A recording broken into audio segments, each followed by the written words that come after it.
Bismillahir Rahmanir Rahim. So now we're in the last section of Ilmul Bayan. Because remember, Ilmul Bayan is what?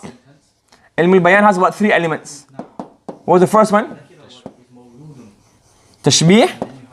Then you have what? Majaz. We just finished Majaz, and now you're going to Kinaya. So why is Kinaya? Kinaya is what? Here lafdhun is a word.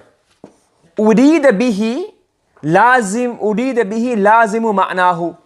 From that word, we don't mean the actual word, but rather we mean something which is implied by that word. Okay? Ma'a jawazi iradati dhalika al-ma'na. Along with the possibility of taking the literal meaning.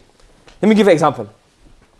Another example. Let's say, for example, we have here this thing. Say fulana. Fulana means like somebody. But obviously so-and-so, but a female so-and-so. Okay?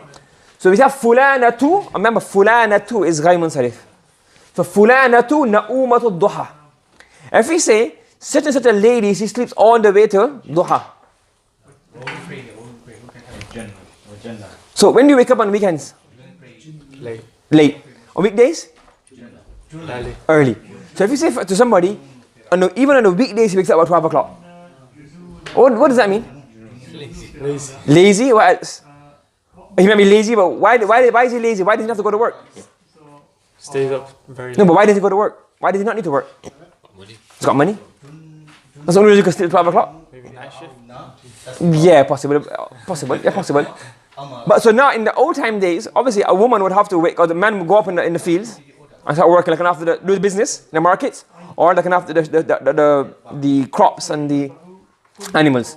And the women would start to do what? Getting the water, cooking food, etc. So if you say to somebody that she sleeps till midday, what would that mean? She's lazy. What else? She's lazy. What else? She's not doing her job. She's not doing her responsibility. But then, who would cook for her? It could also have another meaning. What? Why does she have to wake up early? Why does she not have to wake up early? She's not married. Not married. Maybe she got people doing it for her. She's rich. She's got slaves. She's got khadim. She's got khadimat. So yeah. So because she can afford to sleep till afternoon and just wake up and eat one time and everything's ready for her. So when the Arabs will say this, they would mean that when they say na'umatul duha. Now this implies what? That somebody is well off. Okay? Is that, for example, if you say, the guy was giving a lecture, but everybody was looking at their watches. What does that mean? They were tired, they wanted to go. Now, even if they weren't looking at it's possible they were looking at their watches, literally speaking, or it's possible that he used it as a metaphor to say what? That they want to go. You following? So now, in majaz, what happens in majaz? You either have the literal meaning. For example, it's ja asadun. Now you can't say asad means lion and Zaid, brave man. It has to be one of them. The literal meaning can't be implied. But when you say na'umatul duha, he sleeps in the afternoon. Or they're looking at their watches. What does that mean now? It means, well, it can mean both. You can say, well, he sleeps in the afternoon. Yes, that is true. But I'm not trying to, that's not my point. My point is what he is very, very well off. Or he eats in gold spoons. Now, it can literally mean maybe he does use gold spoons. But what's my main purpose here? To think what? He's loaded. He's rich. Do you understand? So in kinaya, you don't mean the original meaning. In majaz, the original meaning you can't imply it. When you say asadun, you can't mean lion and zaib at the same time. And in kinaya, you can mean the literal meaning, but you imply something else. Whether the literal meaning is possible or not, that's another issue. It can be taken, but that's not what it's meant. Do you understand? So for example, look at this example. Okay? So kinaya is a word whose necessary meaning is implied. Meaning, a meaning is automatically implied is meant. Along with the possibility ma'a jawazi iradati dhalika al-ma'na. Along with the possibility of implying the original meaning. For example, fulanun tawilun nijad. What's nijad? Nijad means the sheath, where you put your sword in. If you got a long sheath, what does that mean? Huh? No, you're strong. No, if you got a long sword, but if I'm short, I'm like 4 foot short, and I can have a long scabbard, a long sheath.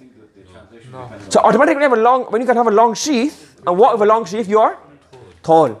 So this word, Tawilun Nijad, cannot mean can mean what we imply by this. When the person uses this word, he means to say the person is tall. Do you understand? You get it? Now whether that person actually has a long sheath or not, that's irrelevant. But it can be implied that this is also, it's called idioms in English. It's called idioms. And you following? It's if I thought a skyscraper. Now, any tall building is called a skyscraper. Whether it actually touches the clouds and you can see the clouds in it or not, that's irrelevant. Do you understand? Are you following? So in Majaz and Kinaya, both you mention a word, but you don't mean a literal meaning. The difference between two of them is that in Kinaya, what happens? The literal meaning is possible as well. It can be possible, even though it's not meant. And in Majaz, the literal meaning cannot be taken. So for example, if someone says, oh, he has cold feet, he can literally have cold feet, but he's obviously... Yes, let's say for example, he's shivering. He's shaking his boots. Yeah. So maybe he is shaking his boot and he's so nervous. Or maybe he's not shaking, but he still is nervous. And in Majaz, you can't have that. The literal meaning cannot be possible. When it's Ja Asadun, it can't mean lion. Are you following? Okay? Another one the Arabs used to use is Jabanul Kalb. This is a bit like very far-fetched. Not far-fetched, but for us it's very strange. He says his dog is is a coward. His dog is a coward. That means he's very generous. His dog is a coward means what? He's very generous. How? If a dog, if we want to understand it, it's an Arab thing. Is that when a person, if he never has people coming to his house, when a dog sees anything, what will happen? It gets scared, not scared, it start barking. But if he's got guests coming all the time, what will happen to the dog? It'll get used to everybody, innit? Will it bark at anybody anymore? It becomes very tame. So he's got a tame dog. The Arabs use that as what? He's generous. Do you understand? Okay? Okay. Now in Kinaya, you have three elements. One is the lafzul makni bihi. So for example, if you say, for example, here, Yahuwa Jabanul Kalb. Okay? Right? That's a word, that's our text, yeah? So one is a lafzul makni bihi. The word we are using to imply the figurative meaning, which is what? Jabanul Kalb. This is what?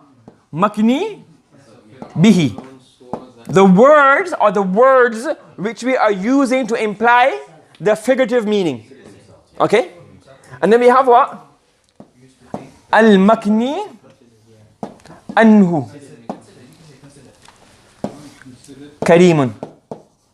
The meaning which we want to imply. That's what the ma'na al-makni anhu, the meaning which we mean to imply. So we're using the makni bihi, the word jabanul kalb. He has a very coward dog. No, it's not English, yeah? MashaAllah, you got a coward dog. Because as time changes, things change. The metaphors and the idioms change. Yeah, man, there's a lot of Arabic. Yeah, you have many of them. It's very common. So the word that we're using is makni bihi, jabanul kalb, and the meaning is what? Kareem, which is makni anhu. Okay? You following? How did he has? Is that all understood? He has. Who is Jabanul Kalb? He has a coward dog. His dog is very coward. Just say you say anta. You say he is a coward dog. You are a coward dog. No, you are one who has a coward dog. Jabanul Kalb. So who? No, not anta kalbun. Anta sahibu kalbun. That's what mahzuf is. Yeah. That's understood. That's how it is means. It's like Allah sariyul hisab ay Allahu dhu hisabin sari'in. Huwa jabanul kalb ay huwa kalbun dhu jaban. Whoever. Yep, got it? Make sense? And shall we go through the different types tomorrow inshallah? Okay, subhanallah bihamdi subhanaka Allahumma wa bihamdika wa ashhadu an la ilaha illa anta astaghfiruka wa atubu ilayk.